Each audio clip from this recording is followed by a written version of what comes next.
I was actually supposed to wish you good afternoon yesterday, and then it became good morning sometime back, and we are back to good afternoon. And that's how agile we are, and that's how we need to respond to change. So we are back at the same time where I was supposed to be here, right? So given this kind of an agile world, we need to get started. Can you just set up the deck? Okay. So, and you could see that there was a very formal introduction that was given about us. While he sets up, I just thought I'll introduce ourselves actually, right? So basically a fan, mostly into architecture prior to that, right? And when I say agile fan, surely not a fanatic.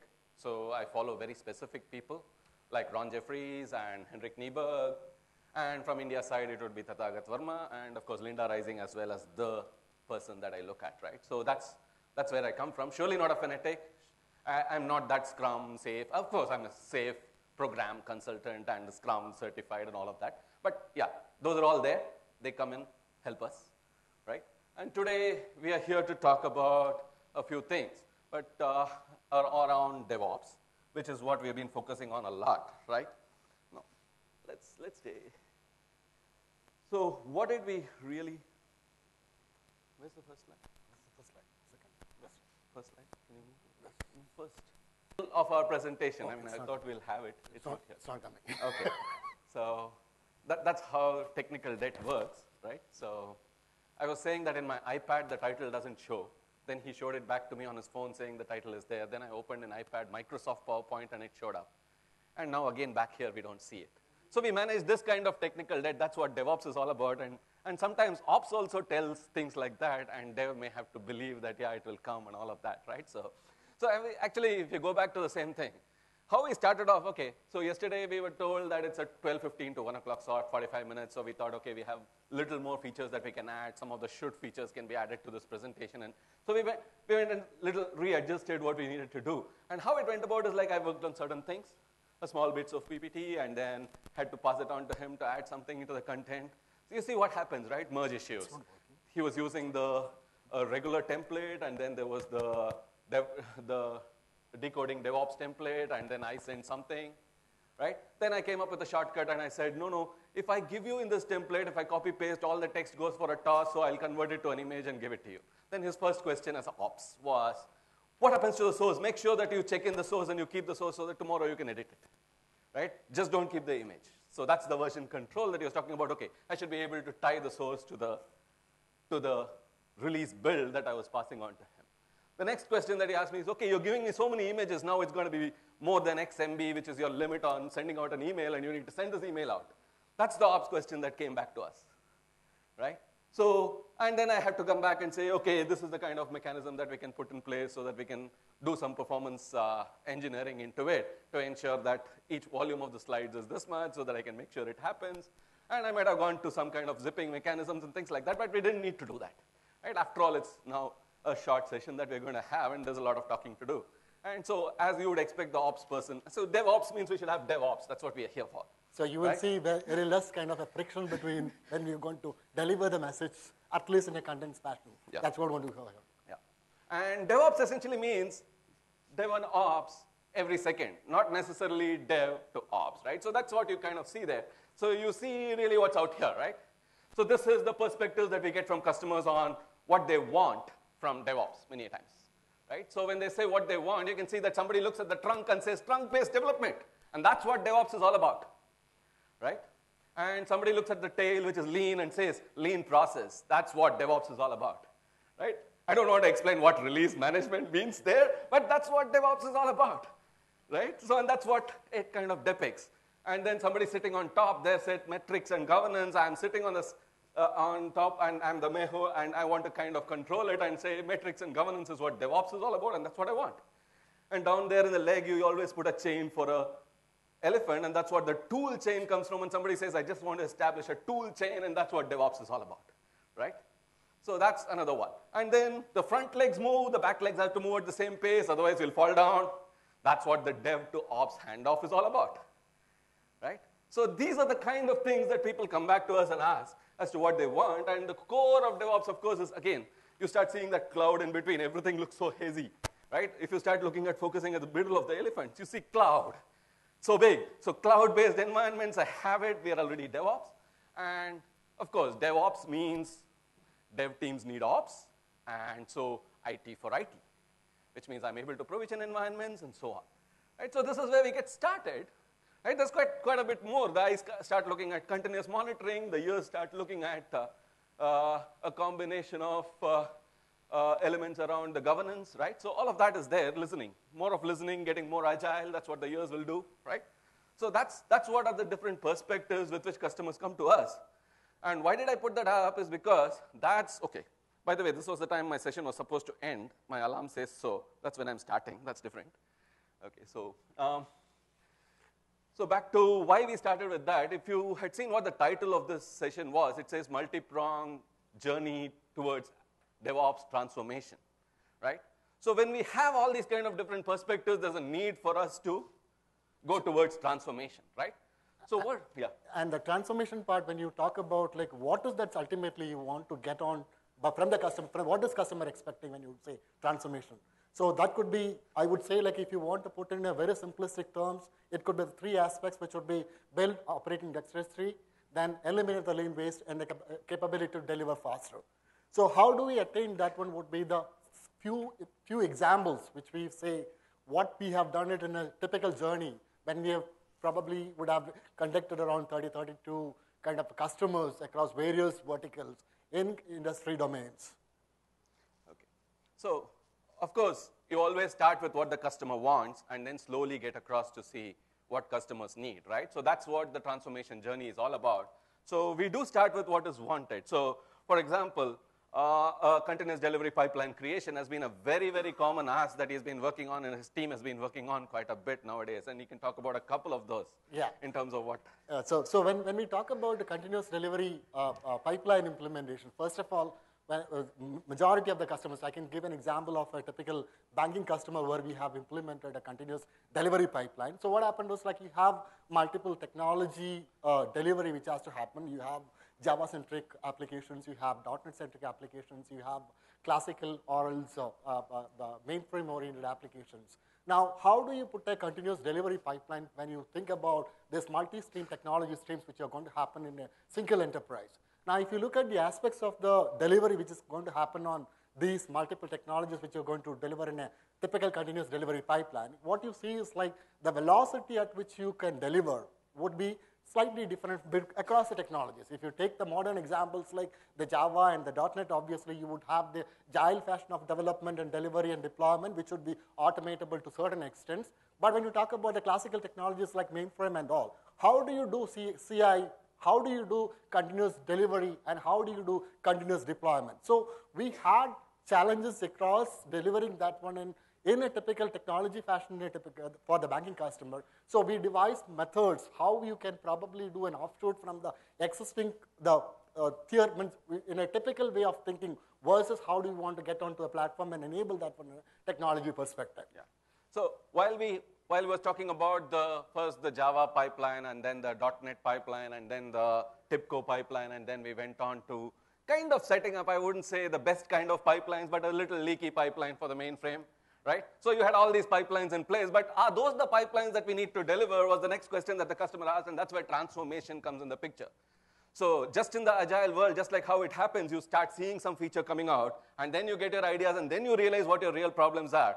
If I go and tell on day one that this is what the problem is going to be, it's not going to be solved, so I send my ops person who sets up that, and then I go and say, see, you've seen this now, still you have that gap. And that's where we started with scaled agile framework, and how do you start looking at pipeline of pipelines, which is more important than just having a single pipeline. And when you say continuous integration, it's not about putting it for one application. It's about integrating across your stack with respect to a portfolio and that portfolio style of thinking. We'll see a little bit of that if we have time in terms of what are those aspects. We'll see some more examples, but I just wanted to cover how that transformation happens right here so that you understand, okay, so from one element you move on to the next, and the journey continues like that, right?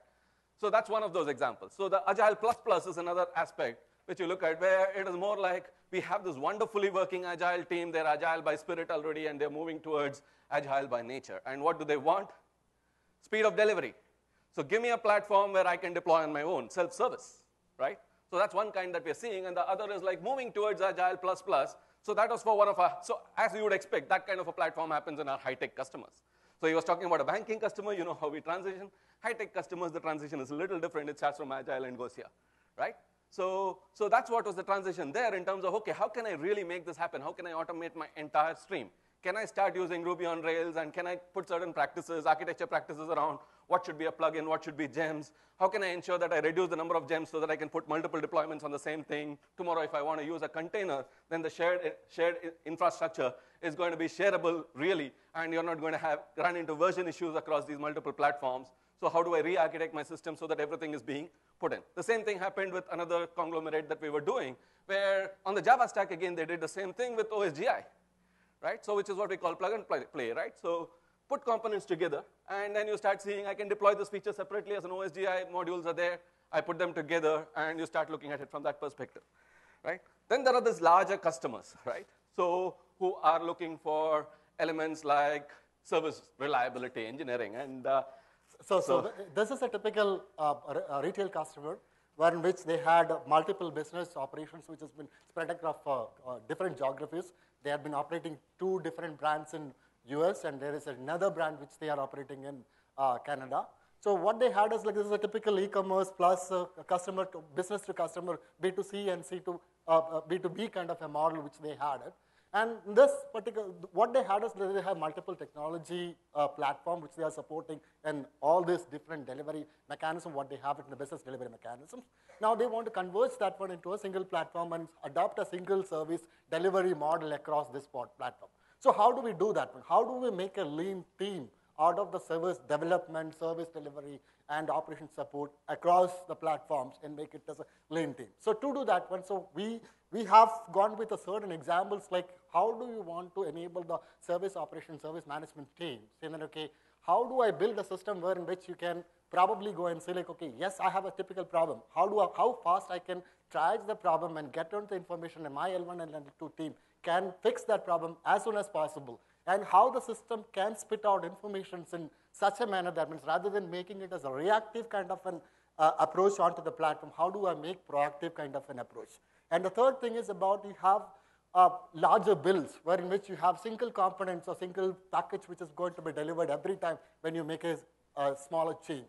And it's been built as taking longer amount of time. So how do you want to reduce that time by making componentized kind of an architecture? So we have themes like componentization of the architecture, instrumentation of the architecture to spit out information in a proactive manner, and how the analytics platform can take up those informations and present it to the operation team and say that, how should I react to this one right now rather than facing a problem in the future? Yeah. Okay. And then if you start talking about elements like what's a Devops team, right?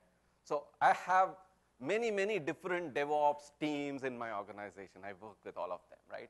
So one Devops team for one of the European banks that I'm talking about is very different. They're actually a Devops team, which means they are teams that work together where DevOps, everybody is together and deliver end-to-end functionality, and they look at the extreme of delivery. There's another DevOps team that I have, which is purely the team that provisions the environment, which is what goes with that. And there's a third DevOps team that I have, which is for another bank in the different region, the APAC region. And this DevOps team is where application support, application maintenance, and application delivery all come together so that you can do continuous delivery, feature delivery, and program delivery together with a single set of single-scale team. So when we say team, again, team is a team, right?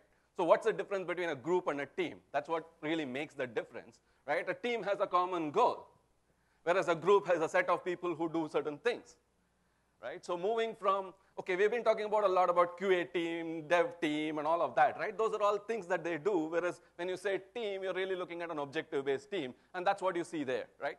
So, but we also have these other kind of teams, which is the DevOps team, where I'm also seeing release management being formalized in a factory, which is also called a DevOps team in another customer.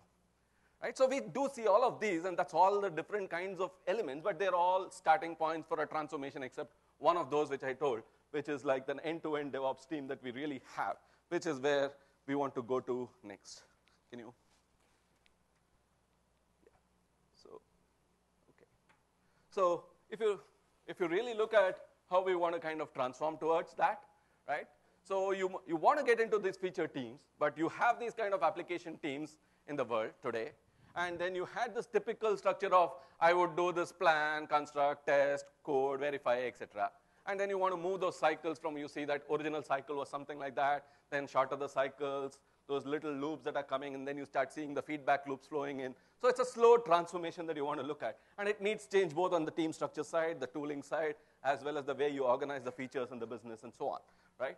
So on the tooling side, it's more about how granular can we get, and on the people side, it's more about how can we get more planned towards the same thing. So you want to talk about some of the elements on, so if you look at what Vijay mentioned about this one, so you had seen that means, okay, how we have been delivering in the initial stage. So typically, if you look at in a typical delivery mechanism, you have a larger cycle, one which you have not adopted the Devops or else incremental delivery onto the production part. So you are slowly adopting into and making it a smaller releases, and you are getting an increment, means feedback from the production back, which is towards a mature stage in a Devops adoption onto the platform itself. Now, to do that one, what we have is like the enablement platform is like you have the typical the CD pipeline, which would be implemented from a technology perspective. So the tools change, which we have been talking a lot about this one in the some of the sessions in the previous sessions. So the tools aspect, if you look at, like, you would probably want to separate into three aspects. One would be the technology-dependent tools, which would be typically a platform-dependent one. For example, it could be Java-related, .NET related, or else mainframe-related parts. And you have technology-agnostic, or else transparent to the technology one, which would be the typical planning plus monitoring, those kinds of stuff which you want to make it as a technology-independent one. So that from the enterprise perspective, you have a single view of the tool ecosystem which has been integrated together, and see that means, okay, a top view from the whole enterprise, and say, like, how do you position the whole feedback from the typical enterprise through the CD pipeline, and how do you get the information from the production platform and get it assimilated into the platform and distribute and give it back to the business and IT, where in which what you have is, like, you will have typical teams which would be running, because business priority would be to respond to the business needs. Whereas who will address the typical technology aspects, where in which addressing the technical depths, then the requirement for re-architecture or transformation within the architecture side, or modularization of the application itself. How do we get on that one? Those feedbacks, we will get it from the application on an ongoing basis through the platform, and we will deliver it over here. And this is the feature team which will be continue to work on this, the prioritized item from this business plus the technology aspects, what comes from the enterprises, and deliver it on the continual basis. So that's what you see, the slow transformation. So it's not like you can just jump in and transform people. They kind of start off like the way they were originally, and then they start getting together because they have a common goal of delivering a feature. Slowly you start IT ops working closely, getting into a service team, and slowly getting into a feature team. And that's how they start organizing. Business starts working together, and they start getting in. And that kind of an enablement is what we're looking at through continuous improvement, and looking at what kind of retrospectives you can do to enable that, right? So, but at the end of the day, while he was talking about the tool chains, the technology agnostic and the technology specific and so on, the importance that you need to bring there is, like, it's not like one tool chain or a pipeline of tools. It's to the portfolio that you need, because that value pipeline that you see on the left is what drives your deployment pipelines. And that deployment is not just deployment. You also need to look at data migration. It's an entire release workflow. So your release workflow plus your deployment pipeline changes from portfolio to portfolio. And within portfolios also, it changes from this quarter requirements to the next quarter requirements, because you suddenly see that the initial digital wins that you want are probably needing a few services that also need to get integrated with your system of record. And then you start seeing that we have enough services. We already have a particular channel that is working. We just need to enable the same channel on my mobile so I can kind of work independently. And there are independent releases which don't need the whole pipeline. So you should not kind of stack up a one-size-fits-all and then say everything works, right? And that's where that in-between layer that you see around KM, visualization, and orchestration comes in the picture, which is what we kind of help coach people to enable, right? So it's essentially that team that needs to do everything. It's not that somebody is going to go from outside and do it, but that team needs that thinking, which is what we're trying to establish in terms of what they need with respect to knowledge. What is just in time, just enough, searchable and traceable knowledge? And why is traceability so important? At the end of the day, we can be more agile if you just can do two things. One is I can do very good business regression, and the second is if I can do very good change impact analysis. So any new thing that comes up, if I can do an impact and say what is affecting because of that change, at the first level, at a functional level, and then go down to once I decide my solution. So from the why I went to the what, and after I decide what is going to be changed, then look back at what could be changed so that I can just do that. Leaning that is very, very important. Like we cannot test 300 applications just because we made a small change somewhere, right? So which is very important for us to move towards continuous delivery with program delivery going commonly alongside, which is the need of the day. When we say bimodal, right?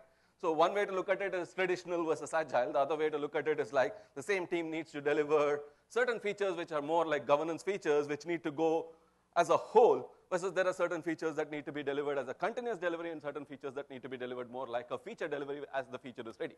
And we need to be having a single environment where we should be able to drive those things, right? And we should also target some of these feature teams like that. So you still see that some of the teams might call themselves a service team in future as well, because 80% of their work will be more related to continuous delivery and service delivery type of work, and the remaining 20% they might just about take features, right? Similarly, the feature teams will work more on programs or kind of work which is going to be big bang, which is needed because they have to be a compliance release. Like when we look at a KYCC release or something like that, or when you're looking at a Basel compliance release, many times it's not like I can put one thing and test it, right?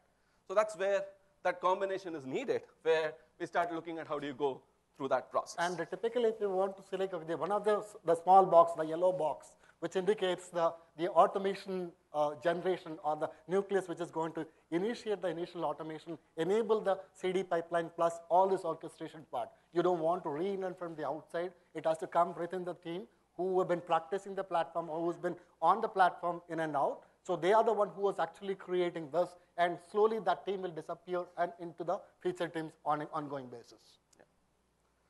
So just wanted to go back to this, though I had skipped it based on the time that we have now. The most important part of the transformation, what we spoke about, is those small J-curves that you see there. There are various aspects that you want to improve. There's a progression that you're going to put. This roadmap keeps changing. But the small J-curves is essentially every transformation has certain investment that you put in. There's also a change friction that goes through in the minds of the people in terms of how they organize themselves, the form, norm, storm that's happening, which is going to cause that little trough. If you let that J-curve to be a very big J-curve, that means you put in a lot of investment and you've not got back what you needed, right? So what you tend to do is like you bring this transformation in stages based on what is improving, where you start looking at, okay, now let me get back to the same shape where I was through getting some improvements on certain areas which are my high priority. This is where Agile and Moscow and everything comes in the picture for us with respect to identifying where are my quick wins, right? Lean economics plus Moscow is what helps us identify that, get back, and then kind of become self-funding. It's not really self-funding, but self-investing, as I would put it, right? So that's a model that you want to get to, right? And what drives that, and whether a program really needs to go to DevOps, there are many considerations that you have. I don't think we'll have so much time for it, but the key is around, is it value differentiation? What is value under the curve? So if you look at digital, right, the value under the curve is a curve that goes down like that, which means if I deliver the feature today versus if I deliver it 10 days later when a competitor has already delivered, the value under the curve is going like this, which means you've lost a large portion under the value under the curve even with 10 days, right? Whereas on a system of record kind of a feature which I'm putting in, value under the curve is typically like a straight line, which means if I'm missing out on something, it is still that. So we need to prioritize between those, right? So that's one thing in terms of what is the feature differentiation that comes in and how much of innovation that is needed. That kind of drives how much of DevOps we really need from an outcome perspective on efficiency, effectiveness, and agility, right? So similarly, on the reliability part, you start looking at, okay, what is the cost of quality, cost of agility, how do I improve it? This needs to be the most reliable service. It involves financial transactions. There's this kind of risk with respect to legal. I need to ensure that this thing is being maintained. There is privacy being maintained. How do you start looking at that, and what is the kind of model that's needed from the system of record perspective in terms of ensuring that you put together a service reliability engineering? That's the other side of it, right? So we spoke about the release imperatives, but also important is the organizational culture, right? So we see that that plays a very big role. You can't go and thrust an agile DevOps to a traditional organization, nor do you want to kind of thrust some kind of a model which is like an organization that has seen benefits from agile. You can't go and put service reliability engineering and bottleneck the people so that the people start feeling uncomfortable and moving away. We need to kind of transition them accordingly based on whether they're a cultivation-based or competence-based organization, right? Okay. So how can you kind of organize your thoughts with respect to this multi-pronged approach of transformation? We said that it has to be done in pieces. But all of these pieces need to come together, right? So where do they come together? Right? Do you want to talk about some examples of how they come together? Yeah, so to give a, for example, I in fact touched upon one of the examples in the previous slide. So what we said is like, for example, when you, in a typical SRE kind of an example, so service reliability engineering perspective, how do you plan? And what are the inputs which you want to get it? So people, the planning perspective has been, from the platform perspective, you get the information from the production platform, and that will give you input regarding how my platform is working or behaving against the deliveries which I have made it onto the platform, and what are the things probably which is important, what is getting consumed, which is probably, so we need to look at, for example, what has been actually deployed and what has actually been really consumed by the people, the real users of the platform, and only work on that one. So you have a reprioritization which can be continued or refine the prioritization in such a way that means, okay, you will get information and refine that planning on that. Okay.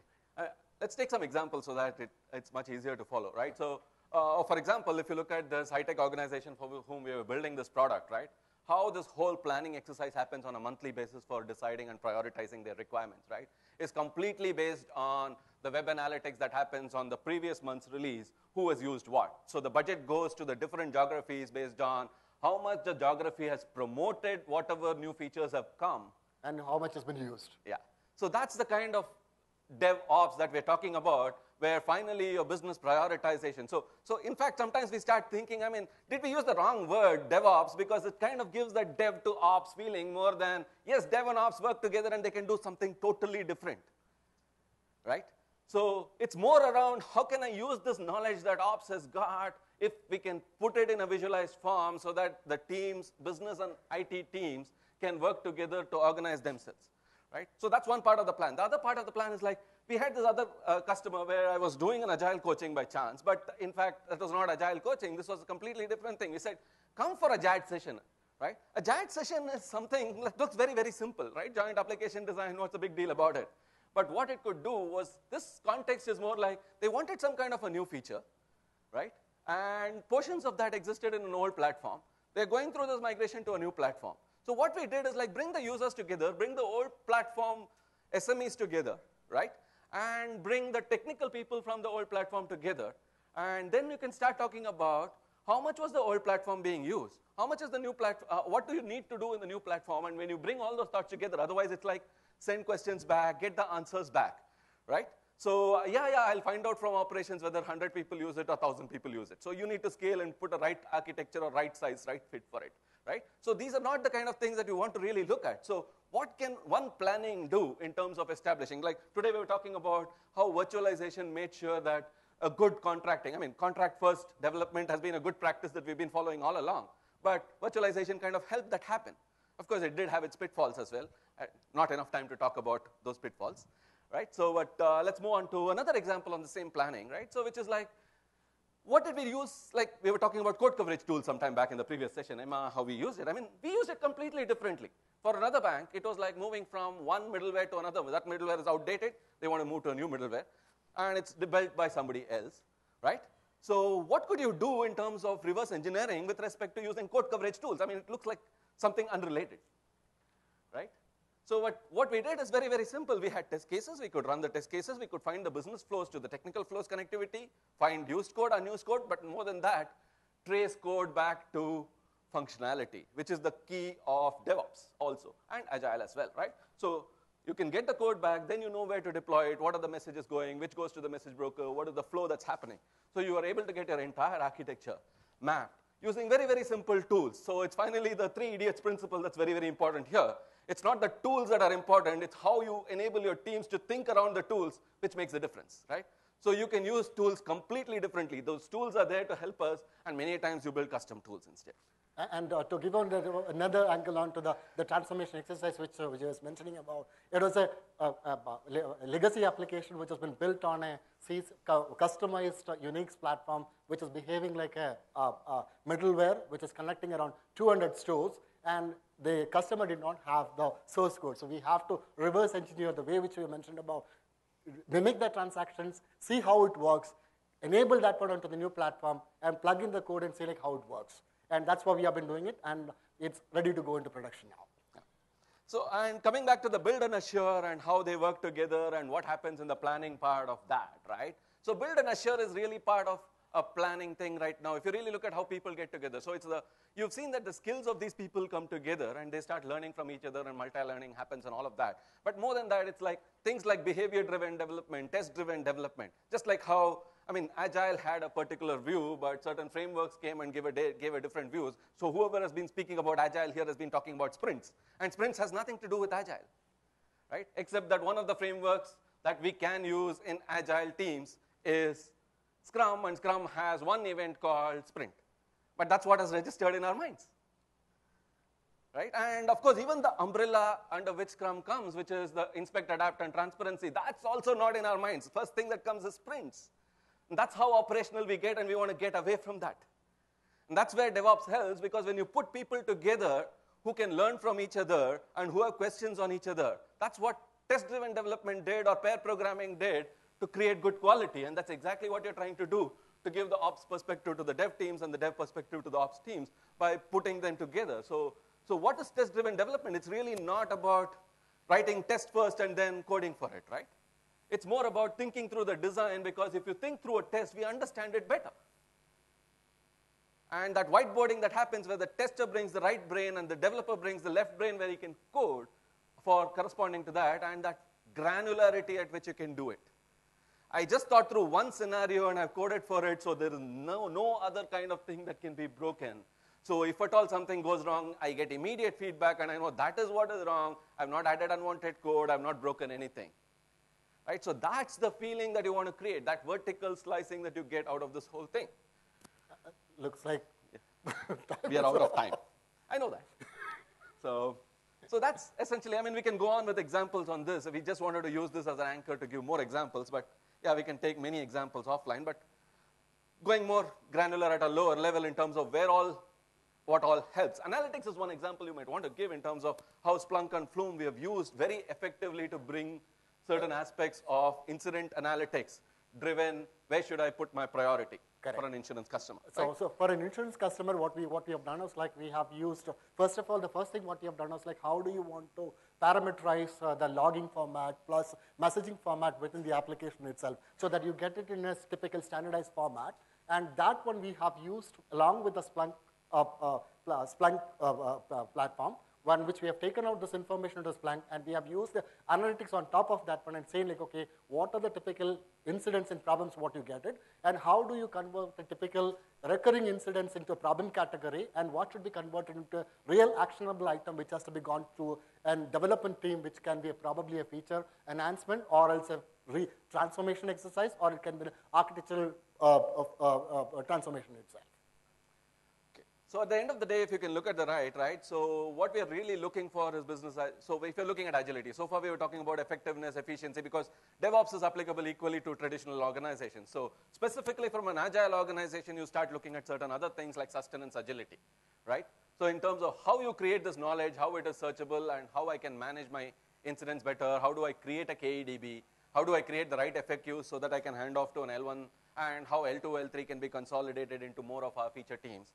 That's the kind of thinking, right? So I want to leave you with a message that there are quite a few approaches that are common here. Like we were talking about continuous learning, continuous feedback management, and continuous everything, right? Similarly, everything as code, plug and play. We took examples of some of the plug and play everywhere, service oriented. But service orientation anywhere, I just wanted to give one example on the test libraries and test pyramids aspect, right? So service orientation is not about code alone, right? Or it's not about design alone or architecture alone. So it applies. So most of these principles apply anywhere, and that's what DevOps is all about, right? So when you look at how you've reorganized your test libraries today, right? I write atomic tests, and I make them data-driven. And from a scenario test, I kind of call them, and I kind of create the same kind of a service-oriented structure or a reusable building block type of test so that I don't need to rewrite my tests. Because the biggest problem with test automation, for example, is that the automation tests go out of date or they depend on a type of data, and we have just transferred the problem from running the test to creating the data for the test, right? So how do I avoid these kind of problems, and what's a test pyramid? That's one area where you start thinking service-oriented, right? Similarly, on lean economics everywhere. So you prioritize everything. Everything needs a value, right? So your transformation also, you would not do it in a platform which is going to be, if there is a large technical debt in a particular platform and it's going to die and you're replacing it with a new platform, that's not the place where you would go for DevOps, right? Transformation. So think about it from each of these angles, right? When we start looking at the whole framework that we saw back there and start applying this, I mean, we would get a lot of ideas, right? Okay, given the shortage of time, we will just probably keep some examples more for any questions that you might have or offline discussions. So just parting thoughts in terms of what you can take away quickly. There are a lot of quick wins that you can look at. Want to talk about some of the quick wins? So some of the initial quick wins, what we're talking about is how do you want to do initially start with a automation perspective, how do you enable automation? That means how do you probably achieve the extreme automation within the enterprise itself? We have started this one, to give an example, we have started in a couple of accounts in which we have multiple portfolios, in which we have created automation scenarios and starting with that one in a continuous delivery, continuous deployment, and continuous delivery and deployment aspect. I would say like continuous deployment is not completely achieved to that extent, but we are still working on that part. Okay. I think it's self-explanatory, many of them, because many of them have already been discussed. So one of the reasons we changed the style of presentations, we've been seeing that Brian and, so we had 3 sessions, Brian, Suman, and Sujata kind of covering many of the things that we wanted to discuss. So just thought we will create some kind of a specific, I just wanted to give you certain instances here and there, which could help you kind of think. Because at the end of the day, how we think and how we change our style of thinking is where DevOps is going to create that transformation, right? So that's what I want to leave you with. And that thinking style is what is up there. Yeah. We can take one question, sir. Yeah. Any question?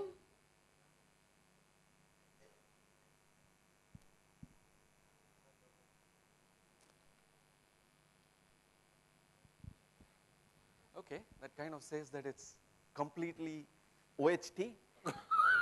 I was really fast, I know that. We had to be fast because Shiv's told us that 45 minutes is cut to 30 minutes and we have to speak only 25 minutes because it's further cut, okay? So the delivery speed, sorry about it, that's the only way we could have done it.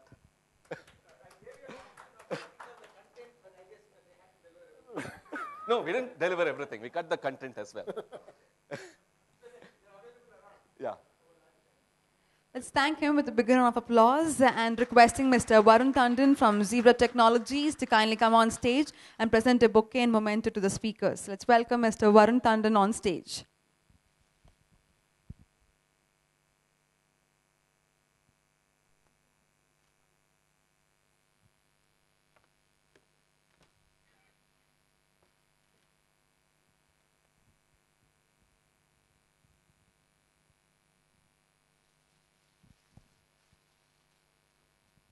Thank you, Anil. Thank you, sir.